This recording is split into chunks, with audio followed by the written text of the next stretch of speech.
দেখেন, লাইফটা এত সোজা না। আমি মাত্র ডিউটি করে আসছি। এই যে দেখছেন আমার কাপড় এখনো পুরো চেঞ্জ করে পারি নাই, ঘাম বেরোচ্ছে গা দিয়ে। কালকে মানে গতকালকে 6টার দিকে গেছিলাম ডিউটি অফিসে, আর এখন আসছি 8টার দিকে।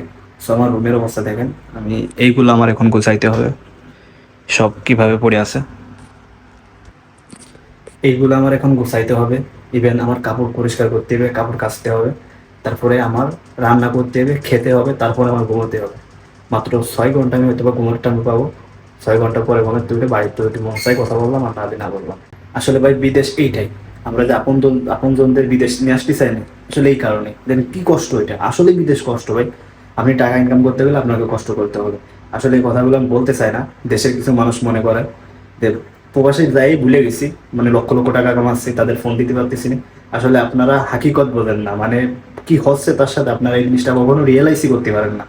দেশে দেশে তো মনে করেন সকালে দোল বেচতে গেলে বিকালে চলে আসা যায়, দুপুরের দিক চলে আসে, তারপরে ফ্রি।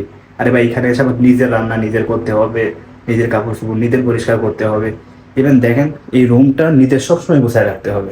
আসলে কেউ করে দেবে না, গোছায় কেউ দেবে না। আর যদি রান্না না করি খাইতেও পারবো না।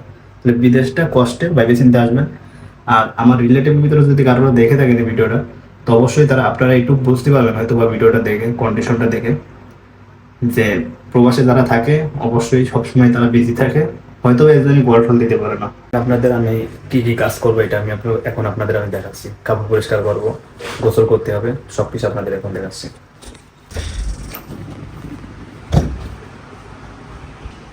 এই যে এই কাপড়গুলো আমার সব পরিষ্কার করতে হবে, এই কাপড়গুলো সব।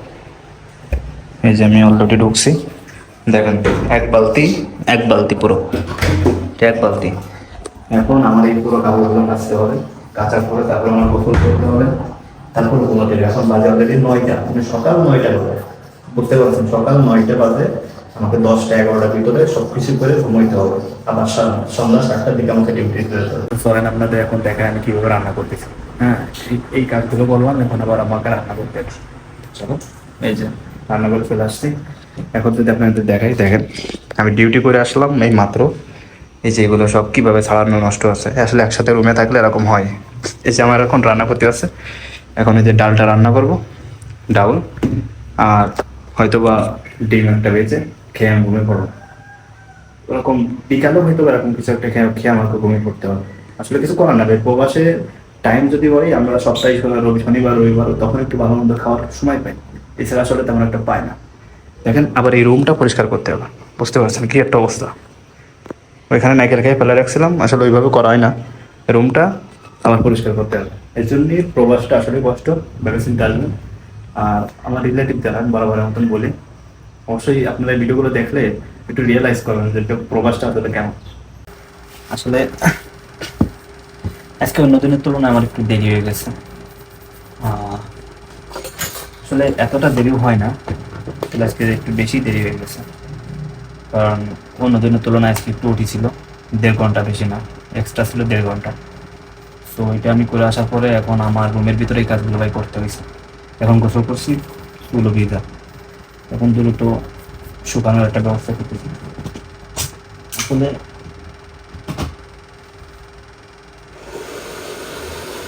আর আমার আমার ব্লগগুলো আপনারা তো দেখেন, সামনে শোনা যায় না। আমার ব্লগগুলো যদি আপনাদের ভালো লাগে অবশ্যই লাইক মেক দিয়েন। আর আসলে আমি ভিডিও বানাই, যেরকম ডেলি ব্লগ বানাই, ভিডিও বানাই, মালয়েশিয়াতে কী করি এইগুলো আমি বানাই। আসলে আমার আশেপাশে থাকে অনেক মানুষ আমার মজা নেই, বিষয়টা একটু মজা নেই আর কি। ওদের হয়তো বা ভালো লাগে মজা নিতে, কিন্তু আমি এটা যেহেতু স্টার্ট করছি, আমি এখানে 2 বছর থাকি, 3 বছর থাকি প্রবাসে, জানি না আসলে আল্লাহ কতদিন কপালে রাখছে। সো তারপরে আমি এটা আমি কন্টিনিউ চালাই যাব। আমি দেখবো এটা শেষ কি আছে, আর আমাকে দিয়ে হয় কিনা। আসলে অনুপ্রেরণার অনেক নাম আছে অনলাইনে। এখন তাজু ভাই ঠিক করে গুছায় কথা বলতে পারে না, আমি তো দেখ মোটামুটি কথা বলতে পারতেছি, আসলে সে কথা ঠিক করে বলতেও পারে না। কত সুন্দর সে আজকে আপনাদের ভালোবাসা মানুষ হয়ে গেছে। আসলে আমি ডেলি ব্লগ দেওয়ার চেষ্টা করি মালয়েশিয়ার, মানে আমাদের এখানে আশেপাশে কি আছে। আমি কিছুদিন পরে হয়তো বা আপনাদের আরো ভালো ভালো ভিডিও উপহার দেওয়ার চেষ্টা করবো। মালয়েশিয়ার ভিতরে একটু ঘুরবো, যেমন ক্যান্টিন আইল্যান্ড, ক্যামেরুন আইল্যান্ড, লঙ্কায়, এমন ভালো ভালো ফেমাস জায়গায় আমি যাওয়ার চেষ্টা করবো। তো আপনারা একটু যদি লাইক দেন, আর ভিডিওটা মাঝে মাঝে শেয়ার করেন, আসলে আমার দেখতে খুব ভালো হয়।